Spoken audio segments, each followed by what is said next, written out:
Welcome to another edition of Through the Fire and the SBN Small Business Network podcast. I am your host, Ryan Wickline. And today we're going to go over part 2 of how to develop a growth mindset. So if you haven't seen the first episode, that's no big deal, but I'd go back and check it out because I kind of dive into what a growth mindset is to me and some of the challenges I faced when I went to go develop it.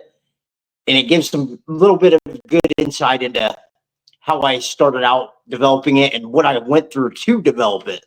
So if you haven't seen it, go back and check that out on Spotify and those episodes. I think it's like number 19, or it's on my Facebook page if you're watching there. YouTube, you'll be able to find it. So the first thing, and this was probably one of the hardest things I had to do, these next 2 steps were the hardest things I had to do when I went to develop a growth mindset myself. The first step is, how do you define failure? Okay. Like, we fail. There's more failure than success in a lot of things we do. But how do we define it? So instead of looking at it like a loss as an end all be all, you have to kind of change it up and how you reframe it in your mind to, hey, what kind of lesson is this showing me? There's going to be failure involved. Should I look at it as, hey, I failed? Or is it be like, hey, this was just a tad loss on the way, just part of the stepping stone in the process of me accomplishing what I want to accomplish. Just another learning experience, you know? So one thing I did when I went to go reframe failure, I looked at, hey, failure is only failure if I quit. All my little losses that I might take along the way are just learning experiences. I don't look at them as failure anymore. It's just, hey, what is this trying to teach me? And how can I get better? It's not, hey, I failed, I suck. It's not that anymore, which it kind of was before. Like, I suck. I don't like this feeling. And now it's, hey, what is this teaching me? What are some adjustments I can make along this process to get better?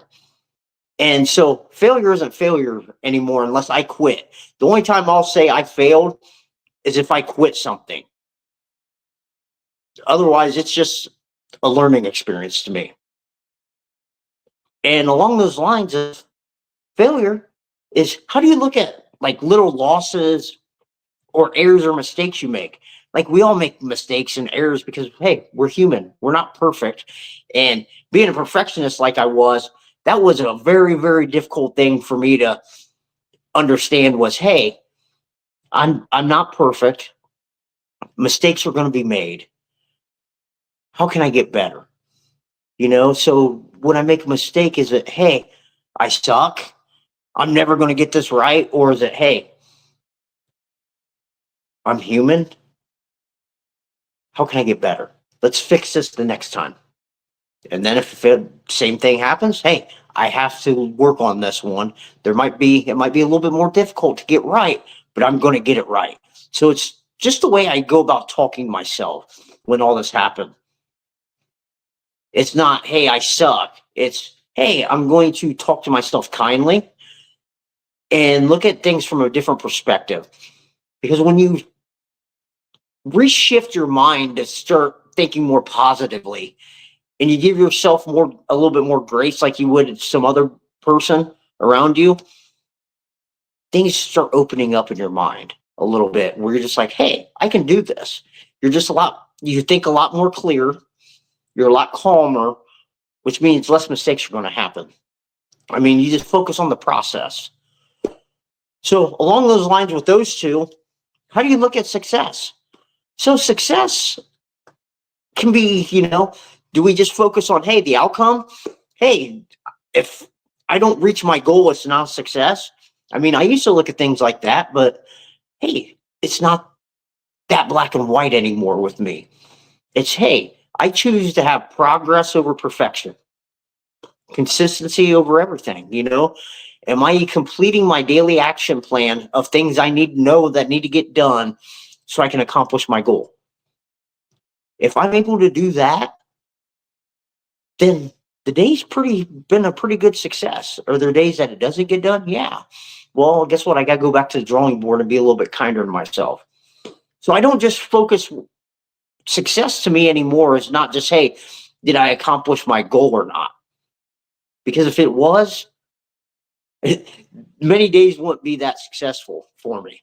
But now there are a lot more successful days for me because, hey, I'm getting things done that I know need to get done. And do I know I'm getting better? And that's what way I look at success now. Am I making progress in everything I'm doing?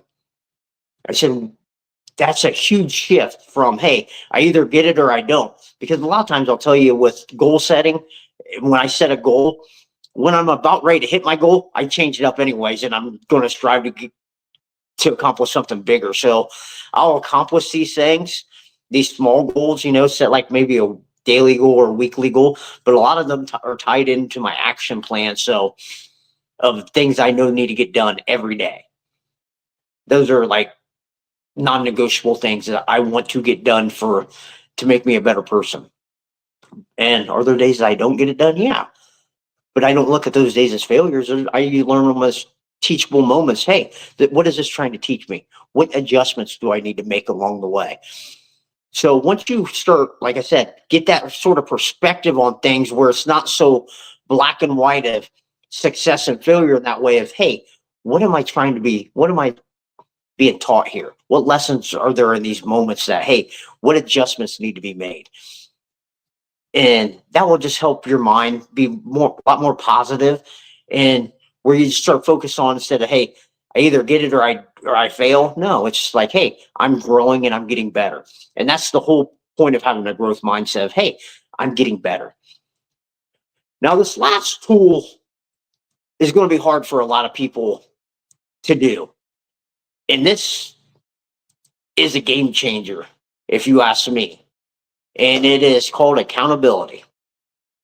You cannot have a growth mindset or grow in any way if you're not going to be accountable. Okay. So, one thing I always tell everybody, and I tell all the people I work with, this one simple thing: if without accountability, nothing happens. Okay. So, what do I mean by that? If you can't admit that you're wrong or you're making mistakes, how are you going to fix anything? Okay. You can't fix something that you don't see as broken. That, hey, you don't own up to it and say, hey, this is 100% my fault and I'm in charge of fixing it.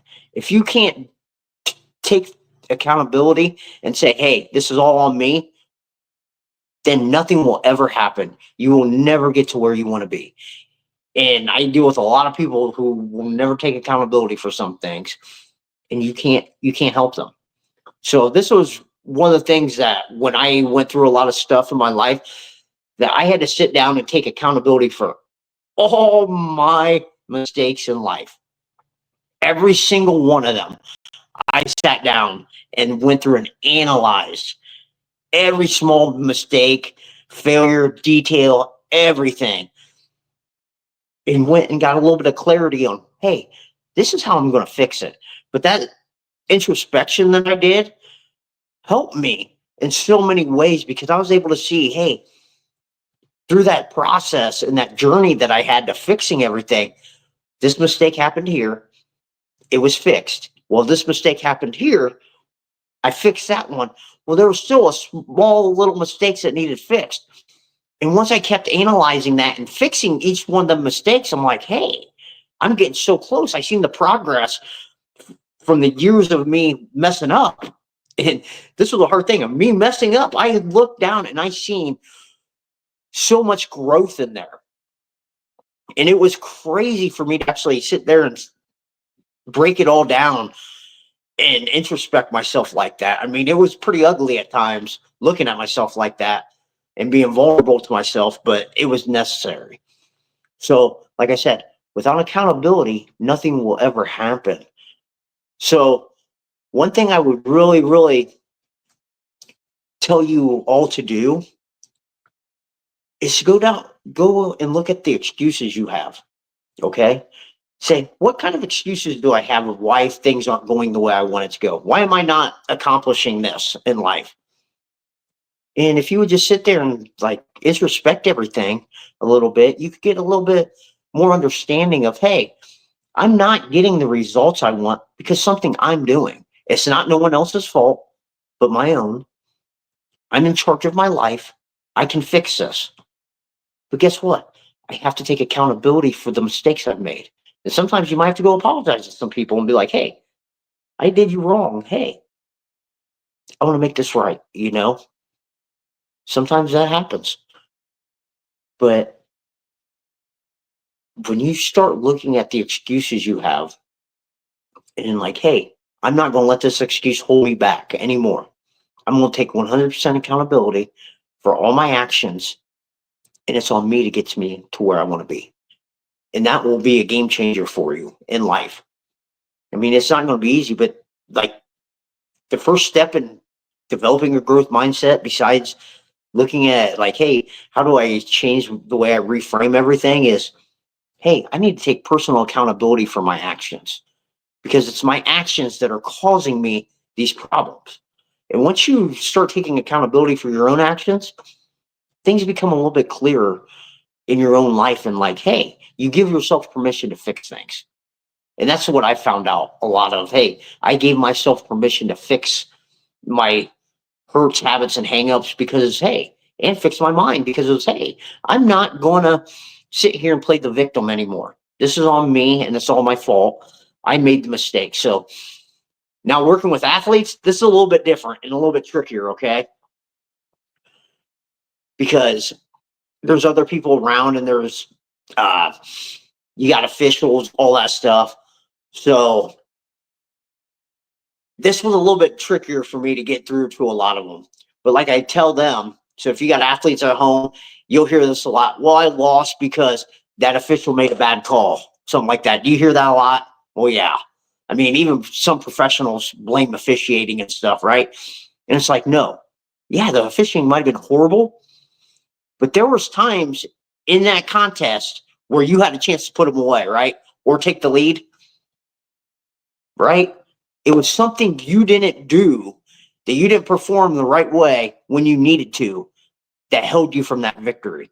So I don't hear this anymore with a lot of them that I work with. I'm like, hey, you're taking responsibility for your loss because you didn't get the job done when you had the opportunities to do it. So what you're being taught here is a lesson. You're being humbled a little bit, and there's a lesson being taught here. And I had this happen to me last year one time. Like, I had a bunch of parents, so we were in a state finals match. Okay. The referee was completely out of position to call the pin. Completely out of position.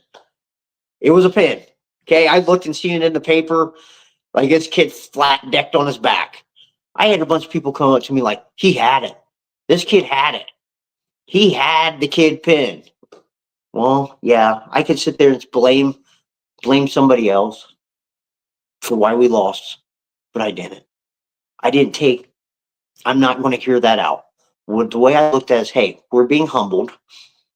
We're being taught a lesson here of things that need to be changed.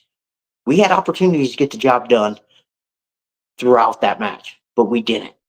So guess what? We had to go back to work. It's go back to the drawing board and put the work. And either sometimes people are going to be on board with making the changes, other times they're not. I mean, but all you can do is take accountability for your actions and what you do. So, like I said, learn how to reframe your mind by looking at the way you define success, failure, and your mistakes. And 100% take accountability for all your actions. Good, bad, the ugly. It's on you to fix what you want to do. But you can't grow without taking accountability. And remember, the only way to get what you want is go through the fire.